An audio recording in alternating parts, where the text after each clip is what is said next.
everyone, and welcome to the October 27th meeting of the Public Safety and Legal Administration Committee. I am Councilmember Andrea Boone, chair of this committee. Today, to my right, we are joined by the Honorable Antonio Lewis and the Honorable Mary Norwood. To my left, we are joined by the Honorable Byron D. Amos, the Honorable Ishe Collins, and the Honorable Vice Chair Dustin Hillis. Can we have a motion to adopt the agenda? Moved by the Honorable Antonio Lewis, seconded by the Honorable Vice Chair Dustin Hillis. Please open the vote.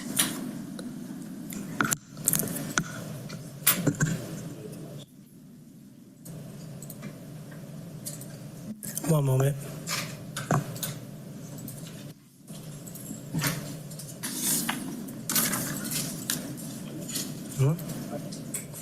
Can we repeat the motion during the seconder, please? The Honorable Antonio Lewis, seconded by the Honorable Vice Chair Dustin Hillis.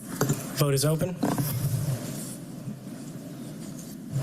Vote is closed. 6 yeas, 0 nays. The agenda has been adopted. Can we have a motion to approve the minutes? Moved by the Honorable Antonio Lewis, seconded by the Honorable Ishe Collins. Please open the vote. Vote is open.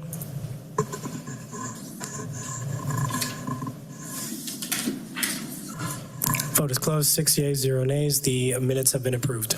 This brings us to the public comment portion of the agenda. When we call your name, please approach the podium. The first speaker is Ms. Kenneth King.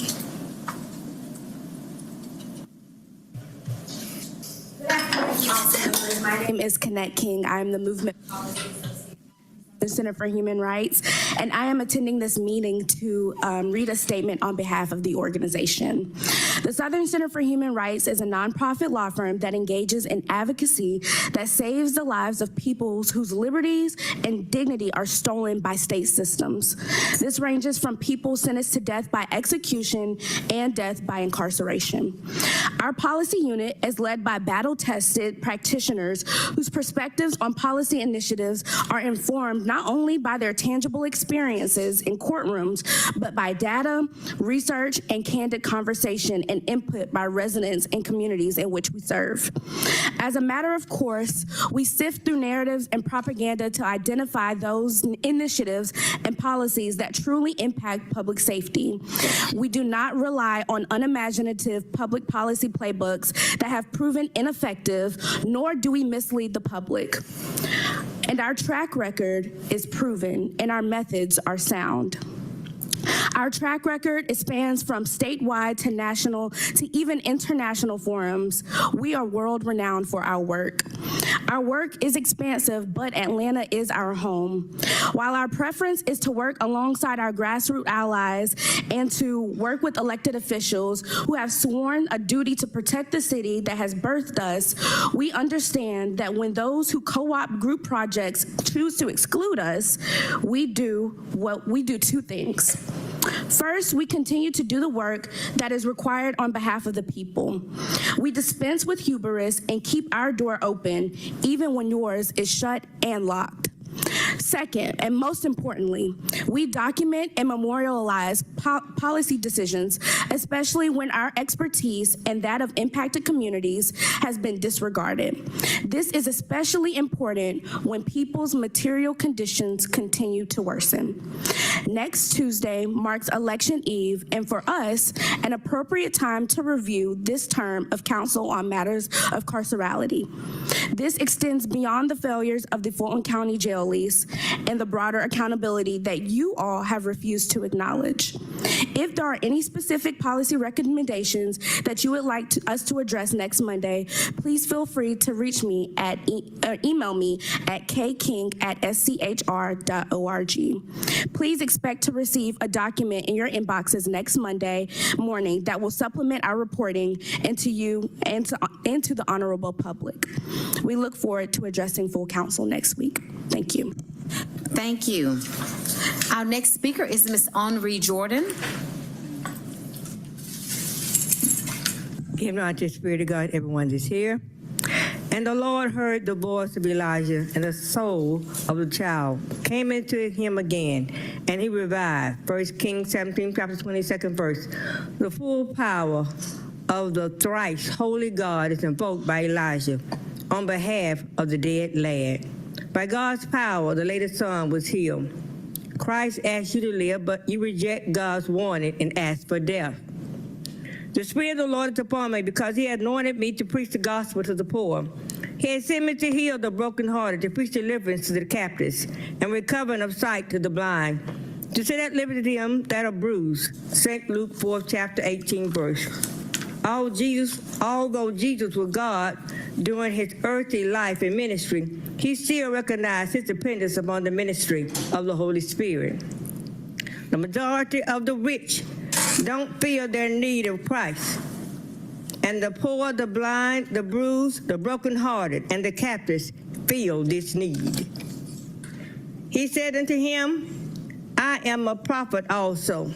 Thou art an angel, spake unto me by the word of the Lord, saying, bring him back with thee into thine house, that he may eat bread and drink water. But he lied unto him. 1 Kings 13, chapter 18, verse. Although he may have longed for old-time fellowship with the man of God, he plainly lied to him. God let the prophet die who believed the lie of the lying prophet. Jesus punished me for asking to give James Cliff a chance when the Lord said James is against his word. Verily, verily, I say unto you, he that believeth on me, the words that I do, shall he do also. And greater works than these shall he do, because I go unto my Father. St. John 14, chapter 12, verse. Greater works, greater in quantity, not quality. His followers were going to reach the limits of the world. Jesus has created billions of dollars through me, maybe $1 trillion, for his glory, and you order me to hide and cover it up. You are blocking your blessing and Christ's protection plan for you. I had a vision when you realized I was not lying to you, then the money you stolen and defrauded from me. You attempted to give it back to me. I asked Jesus, will I still have the chance to help them? Christ loves us more than we love ourselves. Next speaker, Ms. Nikki Buggs.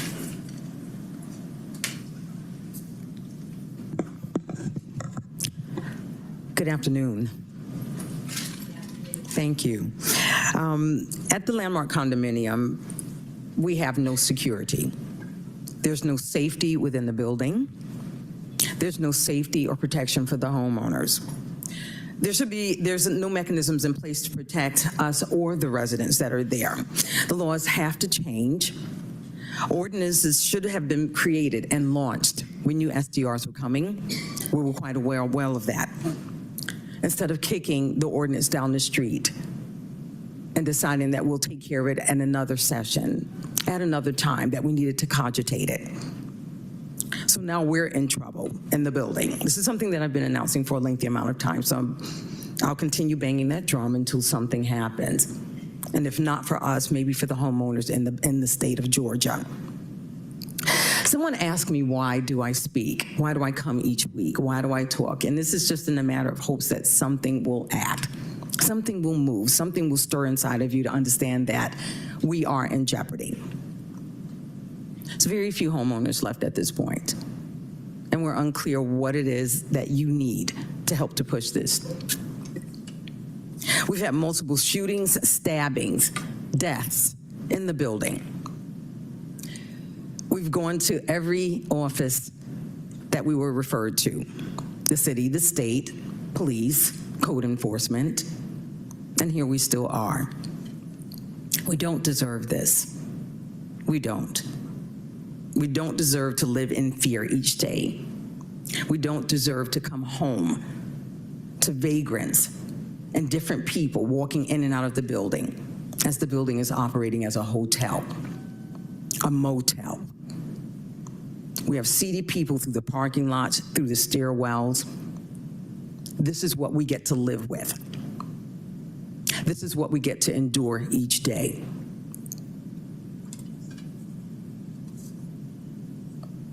The city, the state, the government has failed us tremendously. Thank you.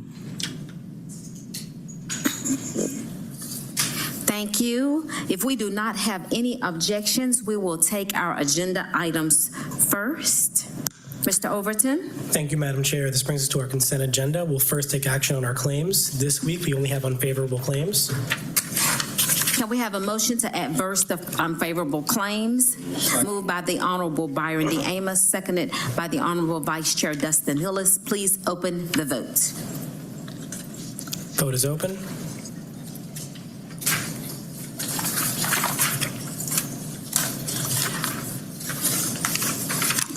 Vote is closed. 6 yeas, 0 nays. The adverse claims have been adversed.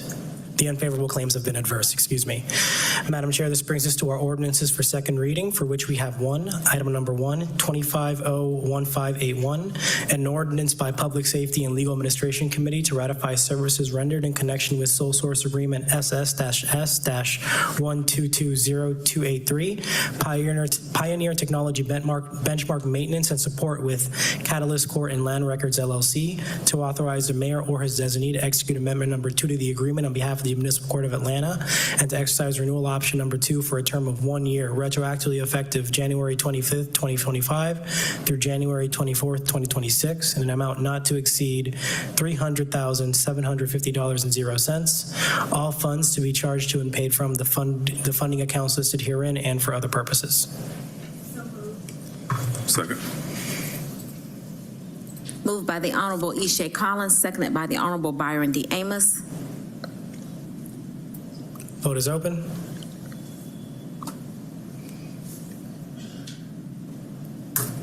Vote is closed. 6 yeas, 0 nays. The item is favorable. This brings us to our resolutions, starting with item number 2, 25R4108, a resolution by Public Safety and Legal Administration Committee authorizing the reemployment of City of Atlanta retiree Senior Police Officer Roderick Williams in the Atlanta Police Department for an annual compensation not to exceed $66,705.60 pursuant to Section 3-505 subsection B of the Charter of the City of Atlanta and for other purposes. Do we have a motion? So moved. Moved by the Honorable Ishe Collins, seconded by the Honorable Vice Chair Dustin Hillis. Please open the vote. Vote is open.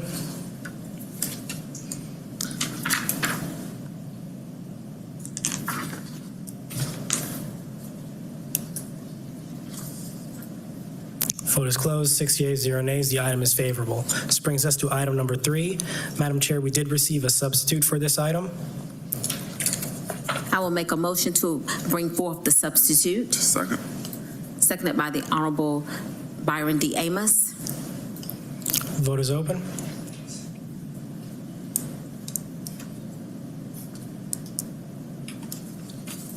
Vote is closed. 6 yeas, 0 nays. The substitute is before the body. For the record, the substitute makes changes to the caption to bring it more in line with what you might see in a resolution. The language, that is. This is item number 3, 25R4109, a resolution by Public Safety and Legal Administration Committee as substituted by the Public Safety and Legal Administration Committee to amend Resolution 23-R-4559 adopted by the Atlanta City Council on December 4th, 2023 and approved by operational law per City Charter Section 2-403 on December 13th, 2023 to correct the terms for special procurement SP-S-2303-1230-265 inmate physician services with Edgar L. Scott III, MD, to provide that it shall be for a period of 3 years with 2 one-year renewal options on behalf of the Department of Corrections in an amount not to exceed $250,000 annually for the purpose of providing the services of physician and medical director at the Atlanta City Detention Center, ACDC, and for other purposes. Move approval. You have a question? The Honorable Ishe Collins. Thank you, Madam Chair. Just one quick question. Is the physician services full-time, or is this full-time or part-time? Just curious. We don't know. Okay. We'll get the response. Thank you, Madam Chair. Move approval. seconded by the Honorable Vice Chair Dustin Hillis. Please open the vote. Vote is open.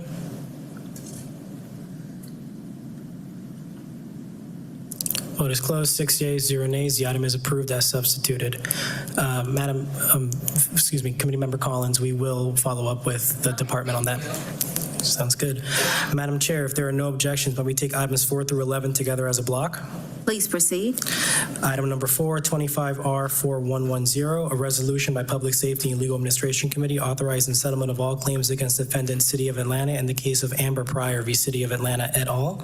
Civil action file number 25 EV004319, pending in the State Court of Fulton County in the amount of $35,000.00. The settlement amount, authorizing the settlement amount to be charged to and paid from the fund, department, organization, and account numbers listed herein and for other purposes.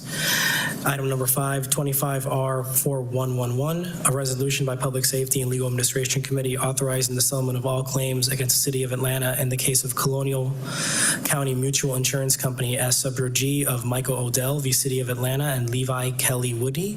Civil action file number 25 CV007183, pending in the Superior Court of Fulton County, Georgia, in the amount of $9,704.58. The settlement amount, authorizing the settlement amount to be charged to and paid from the fund, department, organization, and account numbers listed herein and for other purposes. Item number 6, 25R4112, a resolution by Public Safety and Legal Administration Committee authorizing the settlement of all claims against the City of Atlanta in the matter of Janice Vernita Dudley v. City of Atlanta, civil action file number 22 EV006419, pending before the State Court of Fulton County, the amount of $7,000.00. Settlement amount, authorizing the settlement amount to be charged to and paid from the fund, department, organization, and account numbers listed herein and for other purposes.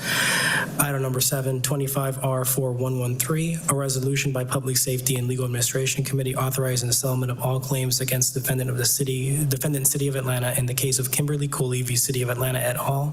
Civil action file number 25 EV000536, pending in the State Court of Fulton County in the amount of $75,000.00. The settlement amount, authorizing the settlement amount to be charged to and paid from the fund, department, organization, and account numbers listed herein and for other purposes. Item number 8, 25R4114, a resolution by Public Safety and Legal Administration Committee authorizing the settlement of all claims against the City of Atlanta in the matter of Shanora Rogers Holness v. City of Atlanta, Georgia.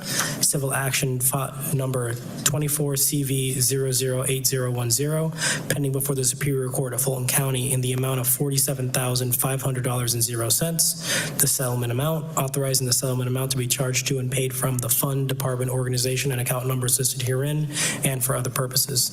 Item number 9, 25R4115, a resolution by Public Safety and Legal Administration Committee authorizing the settlement of all claims against defendant City of Atlanta in the case of State Farm Mutual Automobile Insurance Company as Subro G of Kendall Shirese Moss v. City of Atlanta, civil action file number 25 EV004591, pending in the State Court of Fulton County, Georgia, in the amount of $10,247.73. The settlement amount, authorizing the settlement amount to be charged to and paid from the fund, department, organization, and account numbers listed herein and for other purposes. Item number 10, 25R4116, a resolution by Public Safety and Legal Administration Committee authorizing the settlement of all claims against defendant City of Atlanta in the case of State Farm Mutual Automobile Insurance Company as Subro G of D'Angelo Ash v. City of Atlanta, civil action file number 24 EV010143, pending in the State Court of Fulton County in the amount of $4,129.17. The settlement amount, authorizing the settlement amount to be charged to and paid from the fund, department, organization, and account numbers listed herein and for other purposes. And finally, item number 11, 25R4117, a resolution by Public Safety and Legal Administration Committee authorizing the settlement of all claims against defendant City of Atlanta in the case of Tamron Harris v. City of Atlanta, civil action file number 23 EV007589, pending in the State Court of Fulton County in the amount of $50,000.00. The settlement amount, authorizing the settlement amount to be charged to and paid from the fund, department, organization, and account numbers listed herein and for other purposes. I will make a motion to approve. Seconded by the Honorable Ishe Collins. Please open the vote. Vote is open.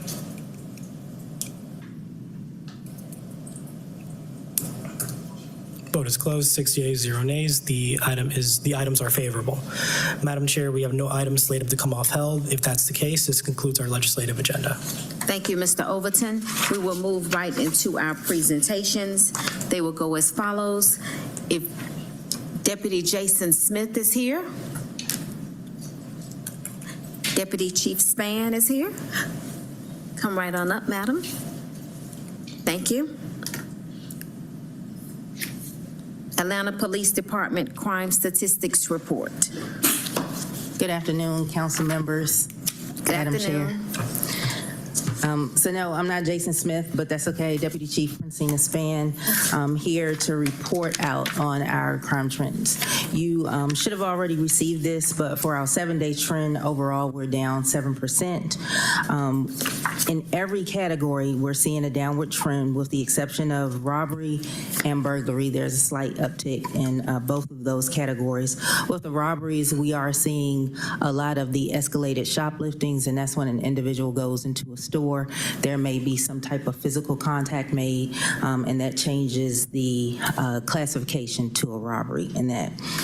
With our burglaries, we are seeing equally residential as well as commercial burglaries. Some of our residential locations are vacant, but specifically for our commercial burglaries, we are working collaboratively with our local partners, East Point, College Park.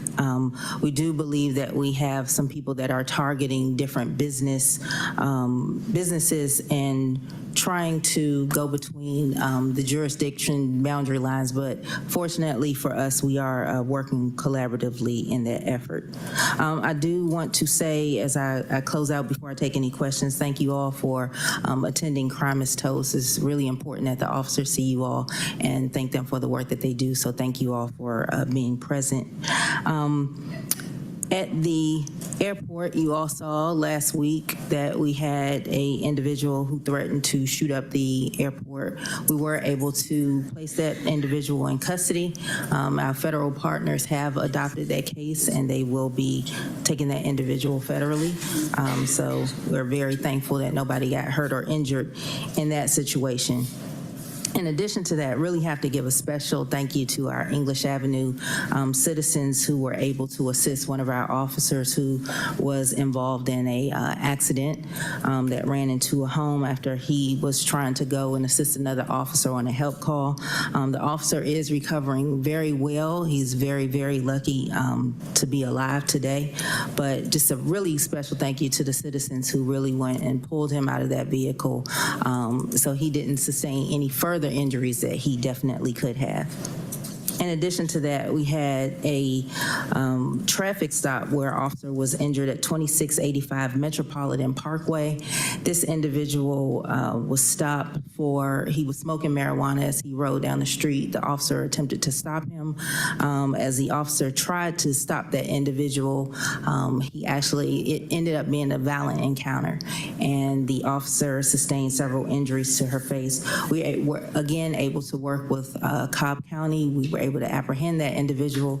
He was actually wanted, he was on a federal probation for trafficking fentanyl. So we are working with our federal partners again to look into that suspect to help adopt him. When we stopped him, ultimately he had 89 grams of marijuana, a 40 caliber handgun, and again, he was on federal probation. So just to highlight some of the great work that has been done by our officers.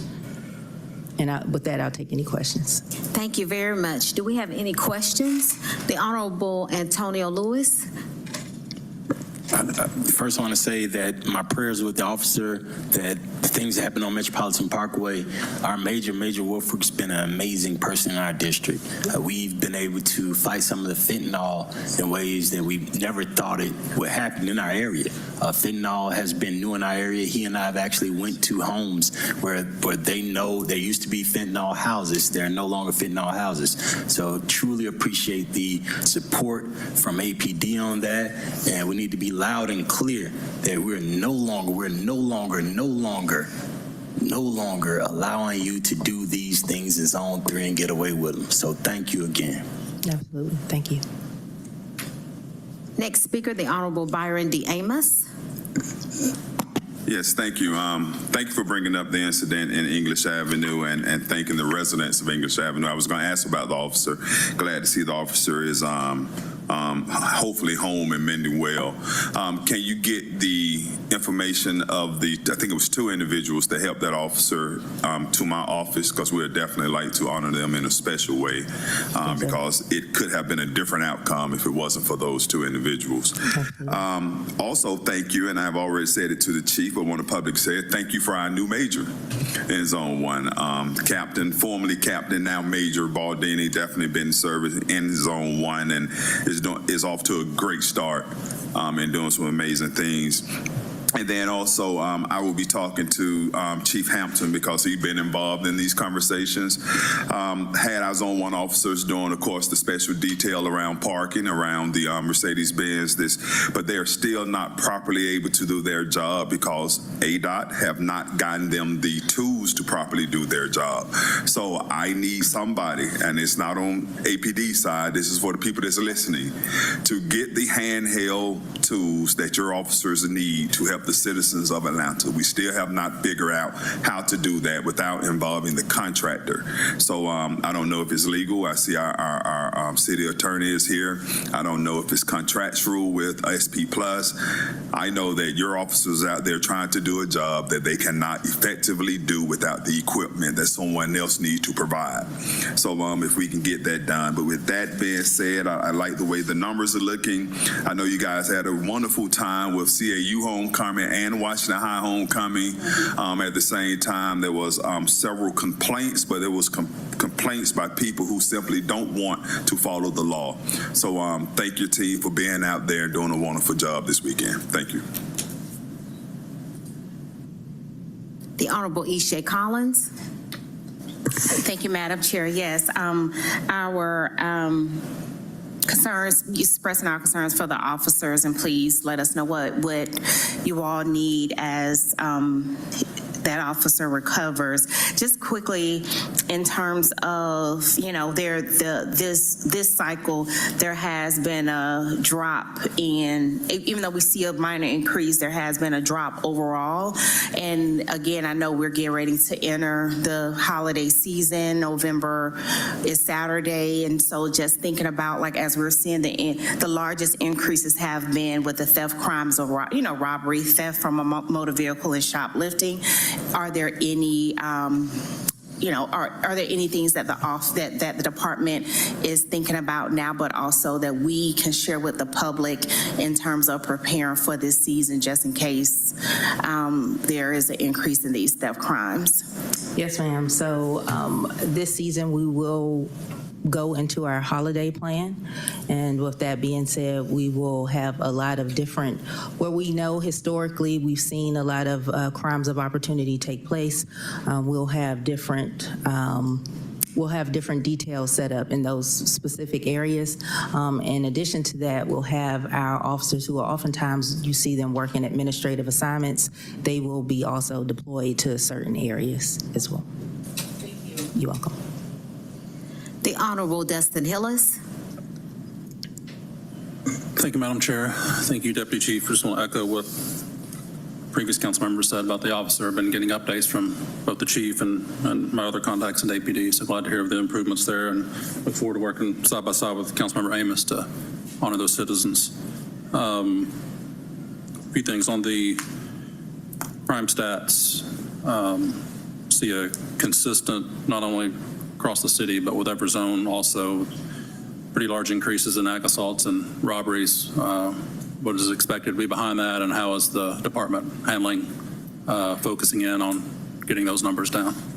So I spoke to the robberies briefly. I didn't talk about the ag assault. So to be clear, for the 7-day, you see 10 shootings. But what we oftentimes see is for the aggravated assaults, there may be a dwelling shooting, for instance. So somebody may have conducted a drive-by. In those particular rooms, you may have at least 10 people inside one room or one home. With that being said, those numbers, it appears to be an increase in ag assaults when in actuality it was the number of people that were actually in those rooms or at the houses at that time. But the incidents are still very low. But of course, through NIBUS, we still have to count those individuals as a victim in those ag assaults. So that's why you see the uptick in that ag assault area. Thank you, Deputy Chief.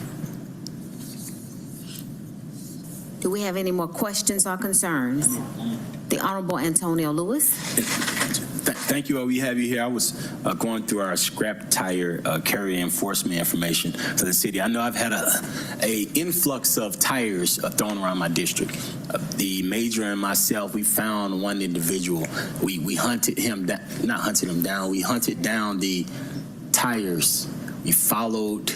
We saw cars, literally. We saw the same truck. We had pictures of it. So he and I drove around the community. We legit found the house that was being like commandeered. No one actually lived there. We found the truck with the tires and we were able to alleviate that issue.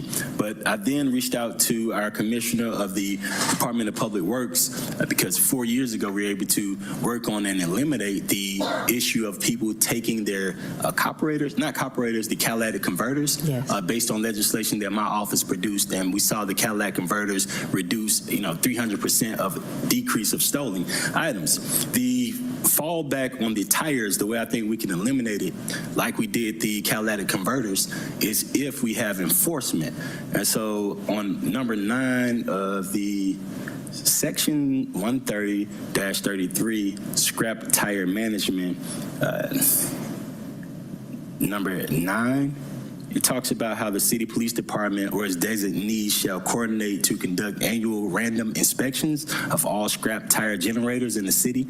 And so I'm wondering where are you on that, or if we can work together to start that process, because once again, I think the best way of us eliminating this stuff is if we start making sure that the vendors are complying.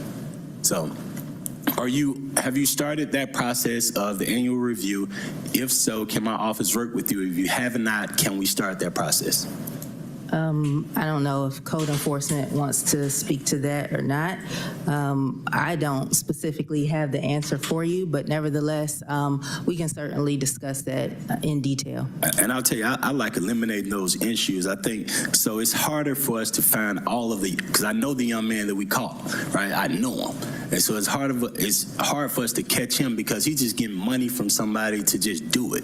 And I think the way that we can eliminate it, similar to the catalytic converters, because we eliminated that, is if we force the tire companies to go to the space they're supposed to actually recycle the tires if they know that we're watching them. And according to this code, it does not say code enforcement, it says the police department.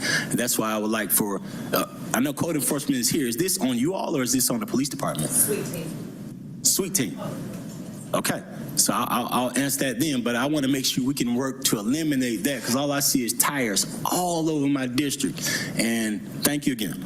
Yes, and code enforcement does fall under the police department, so we all do work together. Thank you.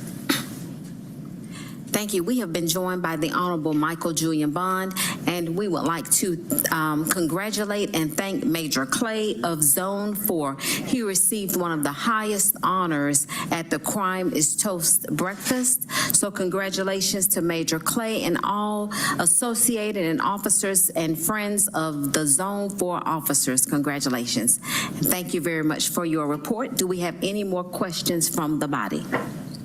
Thank you. We will move on to our next presentation, Atlanta Code Enforcement Update.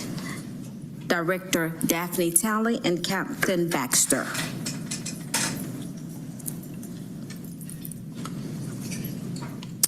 Good afternoon, Madam Chair and members of the committee. I'm Daphne Talley, the Director of the Atlanta Police Department Code Enforcement Section. Madam Chair, if I may, since we have such a short presentation today, I would like to introduce the committee as well as the public to two important people in code enforcement. They work behind the scenes. One of you may know. You actually ask about her and give her thanks. Every other week, Ms. Selena Beasley, one of our senior code enforcement officers. Give her a hand. Thank Thank you, Ms. Selena, for answering the call, for all of those MPU leaders that depend on you all for this wonderful work that you all are doing to keep our communities to a high standard and the quality of life for all citizens. So thank you so much for answering the call. Yes, ma'am. Thank you. You. Yes. You're welcome. And also our senior management analyst, Mr. Ming Vo. Without him, I would probably be lost. We have such a heavy caseload in code enforcement, so he helps us with our numbers, with our data that we provide to this committee every quarter. I'd like to also thank Mr. Vo. Thank you. Thank you. Let's give him a hand, too. Thank you. Thank you, sir. Thank you. Thank you. Okay, so as I stated, we have a short presentation. We were here last month. But as always, thank you to the committee for allowing us to report out on our code enforcement efforts in the city of Atlanta. And I have the dinghy here. So today's presentation, we will cover our staffing level as it pertains to our code enforcement officers, inspections. Also, we will revisit the top 5 council districts with the highest inspections, and also break those types of violations by those districts. And also, Captain Baxter will round off with what we're working on in calendar year 26. So for the past 2 years, we've had 25 code enforcement officers. Starting Q4, we did have a code enforcement officer who was assigned to the Safe and Secure Housing Initiative team. She resigned, I believe, back in August. We also have 1 code enforcement officer that's out on injury and 2 code enforcement officers that are on admin leave. So currently, we actually have 21 officers that are working in the field. We have been able to manage. As I stated, Mr. Vo helps us with our numbers. He instructs us on where to deploy resources when necessary. And while we have been able to manage, we've requested an additional 6 code enforcement officers because ideally we want to have at least 2 code enforcement officers in those districts where we have a volume of calls. Right now, we have 2 code enforcement officers in MPUs H, I, and J, but we would like to have 2 in MPUs G, V, and Z. Those are our high volume call areas. So that is our goal in but calendar year 26. As I mentioned, we are able to manage our inspections. Our inspections include our initial inspections, re-inspections, and court re-inspections. So at minimum, our code enforcement officers are visiting sites at least 3 times. So in all key areas in our office, we've been able to increase our productivity. This is largely due to the inspections that the Safe and Secure Housing Initiative team inspects, as well as details that we conducted in Q3. We conducted a total of 6 details, including Ashview Heights, the AU Center, Edgewood, the Dollar Mill area, as well as Atlanta Avenue, the Grant Park area. So again, as we mentioned, we actually had the same slide last month when we presented before the committee. The difference is we've added Q3. The top 5 districts with the highest number of inspections include districts 3, 9, 10, 11, and 12. And as you can see, Q3, actually, District 4 had about 29 more inspections than District 9. 75, all 5 or 6 of these districts accounts for 75% of all inspections that were conducted in quarters 1, 2, and 3. So the next 2 slides, and the committee actually asked for this during the presentation. The next 2 slides, we are showing a breakdown of the type of violations that are filed with our office by district. So property maintenance, when a complaint is filed, let me go back. When a complaint is filed with our office, they are categorized into two areas. The first being the property maintenance violations. These are the violations that we consider non-threatening. We will provide a courtesy letter to the property owners, giving up to 30 days to remedy the issue. So in all 6 districts that you see to the right, the violation types accounts for about 90%. Property maintenance violations account for 90%. And what you see is junk trash and debris, junk vehicles. It says junk tires, but it is those scrap tires that are on private property, not on the right of way or the illegal dumping. But these are the tires that we find on private property, overgrowth, just to name a few. So these are the types of violations, again, that are called in these particular districts, or that were called in quarters 1, 2, and 3 in these particular districts. The next slide is our highly hazardous. Again, these are the violations that we consider to be they need immediate attention. So we will bypass any type of courtesy notice and attempt to get that property owner into court immediately to address these issues. Of course, this accounts for 10% of the violations that were filed in these particular districts in quarters 1, 2, and 3. Those violations include open and unsecured structures, raw sewage, unsanitary conditions, those complaints that come in when there is no water. We categorize them as unsanitary, burned structures, as well as exposed wiring. And next, I will ask Captain Baxter to join me at the podium to round off what we have coming up in FY26, or calendar year 26. So good afternoon, Madam Chair, committee members, greetings. So as it relates to code enforcement, I do want to mention we thank you for your continued support of code enforcement here in Atlanta. As we move through FY26, what we continue to work on, as the director mentioned, the 6 positions that we're trying to hire for, we continue to work with the Vacancy Review Board and presenting our case for having those vacancies filled, and we continue to do that. We also are working on increasing our fleet. We currently have 7 vehicles that are past service life, 20 years or older. We're working to get those replaced. An item that we just recently launched that I believe will be productive in several different ways is all of our code enforcement officers now are wearing body-worn cameras. So the same body-worn cameras that our sworn officers wear are now deployed to our code enforcement officers.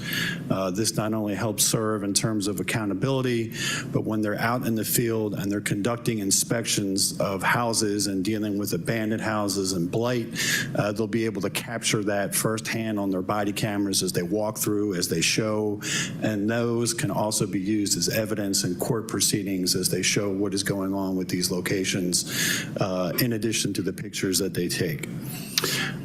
We're also working with the Department of Procurement and getting new solicitation for our contractors as it relates to demolition, and so we're continuing to work there. We currently have 2 contracted contractors. We would love to be able to expand that to 3, and we continue to work with procurement on that.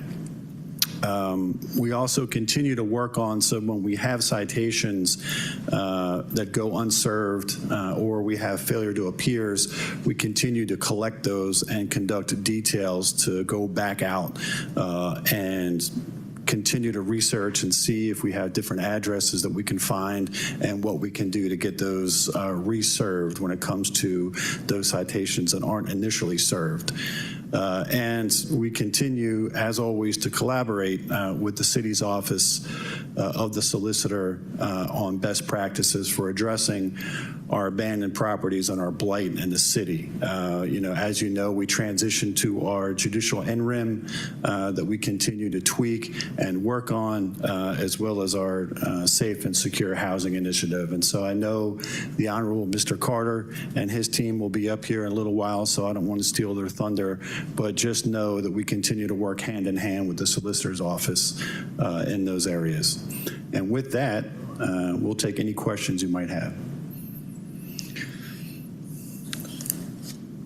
Thank you all very much for this very well done presentation, and also for the great work that you all do in our community.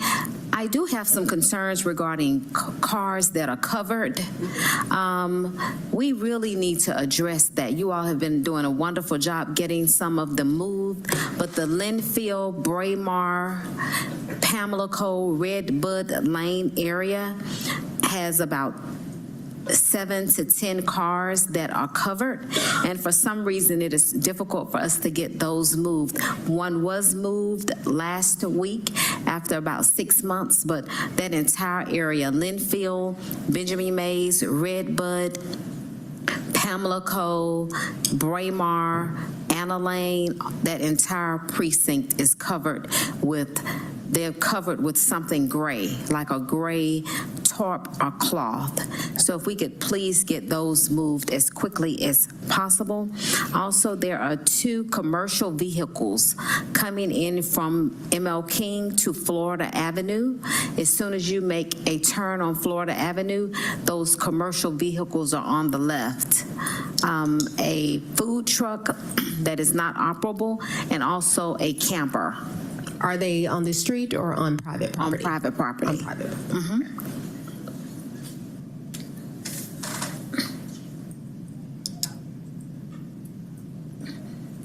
Thank you so much, Director. And now we will have questions. The Honorable Antonio Lewis. Thank you, Chairperson, and thank you, Director, as well for the report. I'm always happy when I see the numbers of code enforcement officers, even just seeing 24, knowing where we were 4 years ago, knowing even the request 4 years ago was 12, and we were trying to stay at that number. 9. So 9, right? And I remember when I came in, I said, what? Why do we got 9 citywide? And to see us go to 24 after that, that means that the administration and you all actually work together to grow, and to see you ask for 6 more before budget season lets you know that we really need at least 12 more, 26 more. Correct. To see H, I, and J have 2 officers, I know 2 of those are southwest, northwest kind of, but still in the area. The Hope, and to hear you say G, V, and Z need 2 officers, and you're going to make that request. I know you're advocating for that. What do I have to do to make sure that we are on that list? Because those are 2 of those districts, 2 of those areas in my area, and I looked up the areas to see where the current 2 code enforcement officers are. I know it's just about you capacity-wise, just handling your business the way you're supposed to, but to have 2 of the 2 priority areas that you want to be in my area, I know we should have been there. Looking at these numbers higher in District 12, so how do I make sure that we are part of that? Advocate to the Vacancy Review Board. Okay, that's the first one. Okay, that's my first advocation. District 12 needs that, and now that I know that 2 are there, I'm going to be loud. Every chance I get, I'll be as loud as possible, because I'm the person that asked for you to go to 2 per to get to 24. Correct. So how wouldn't I get 2 first, right? Right. The next thing I want to talk about, I'm super happy as always about what we did when it comes to catalytic converters. People are saving a lot of money. We're hearing less of the cars rattling around the city because the scrap metal yards no longer accepted catalytic converters from people who weren't supposed to sell them to them. And we saw a decrease in the amount of those stolen citywide. Super happy for the legislation that we put forth and that we enforced. The next big thing, and I'm looking at the numbers and I even heard you explain it, is the tires.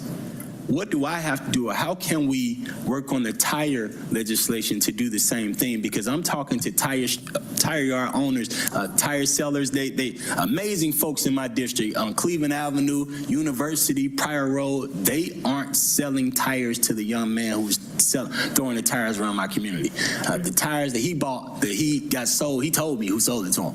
They're getting sold from around the city. Because I went to school with the young man who was doing. He's just having mental issues right now. So what can we do to force all tire sellers in the city to maintain the standard they're supposed to? So I do believe the Department of Public Works, they have an initiative. They have a tire scrap program that I think was implemented a couple of years ago. So I would ask that you reach out to, I know Nika Greenlee is no longer with us, but maybe Tracy Chambers. I think she's one of the supervisors over there, because I do believe that they launched an initiative a couple of years ago with the tire scrap program. And I'll tell you, I'm in communication right now with our Commissioner Turner. So we've been talking about this for a couple of weeks, and we've come up with these scrap tire ordinances. We're about to fix them and strengthen them as much as we can, like we did the catalytic converters. And so I just wanted to make sure we're on the same page, but I know we will need enforcement from you all to get this done. So I want to make sure I said that. A few more things. Selena Beasley, super happy to see her get some acknowledgement. Super happy to see her get acknowledgement. I know sometimes I ride past her in my areas because she grew up in my area, I think. Yeah. But I ride past her and I just see her doing more than what she should, because it's not work hours. But super happy to see you get some acknowledgement today. Thank you.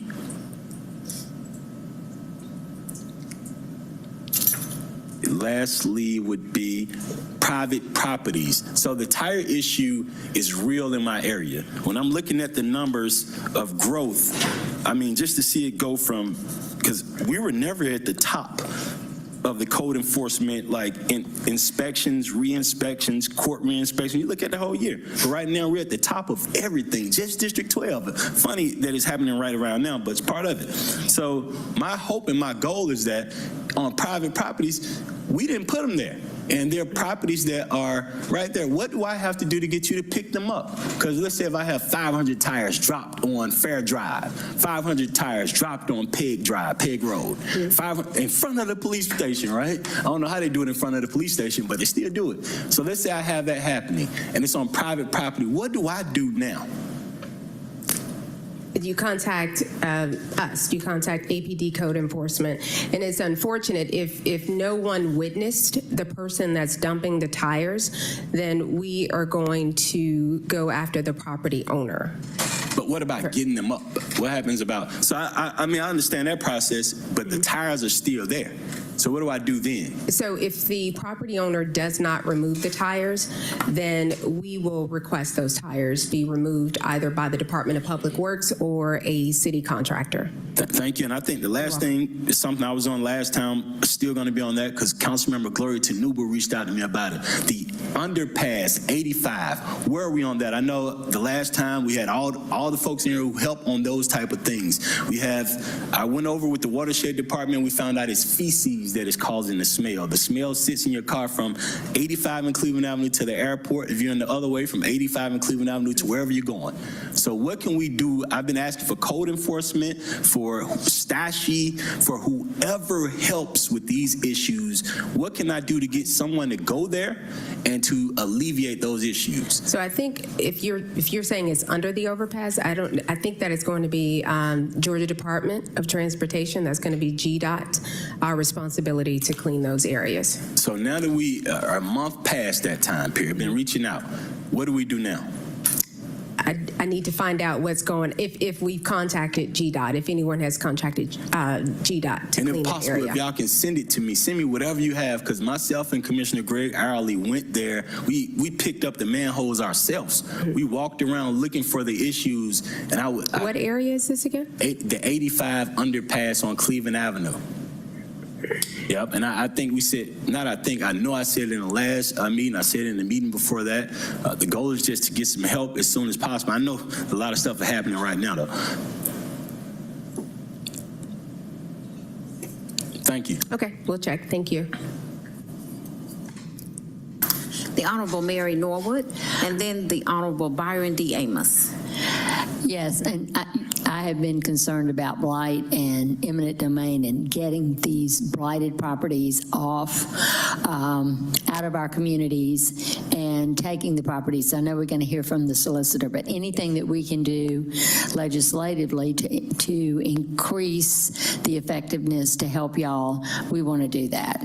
And I and Liliana Bakhtiari are going to introduce legislation to get the ownership of many of these properties, because both blighted and not blighted, because our affordable housing is not going to work as long as nice homeowners are outbid by syndicates who are owning blocks and blocks of houses in our community. So between exposing them at where they are and then getting the properties out of the ownership of people who, and I know that that my colleague is going to be very involved in that. Mr. Amos is all over it, and we all want to help y'all. Thank you.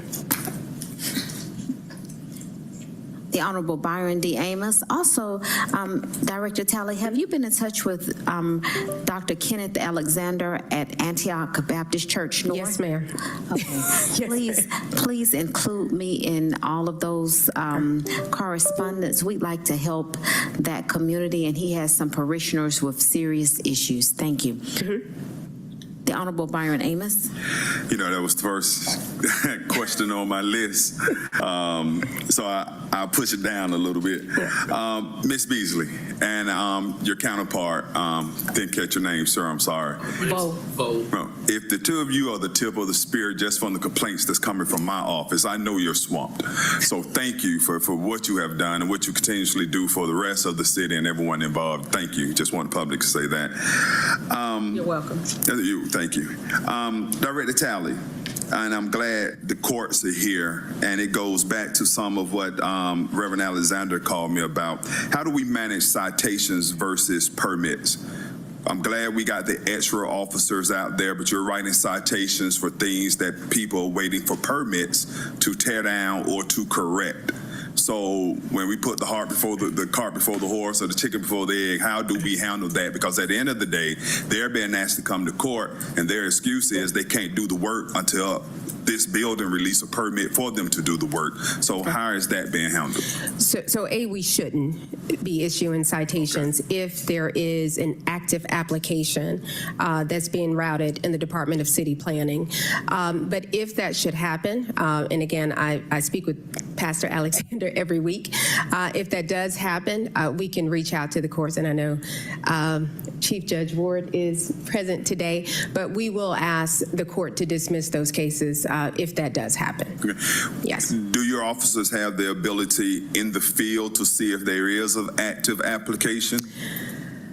They do have their laptops in the field, but they can always reach out. They can contact Ms. Beasley or myself. We're in the office generally to, I guess, confirm that there is an active application. And I keep saying active because a lot of times someone will say, well, I submitted an application to the Department of City Planning, and when we check, that application has been on hold, so to speak, meaning that the Department of City Planning has requested revisions to that application, and we're talking maybe 3 or 4 months ago, and they have not provided that, so that application has not moved. So I mean active, meaning that it is an active application that is being routed and getting assigned and getting approved.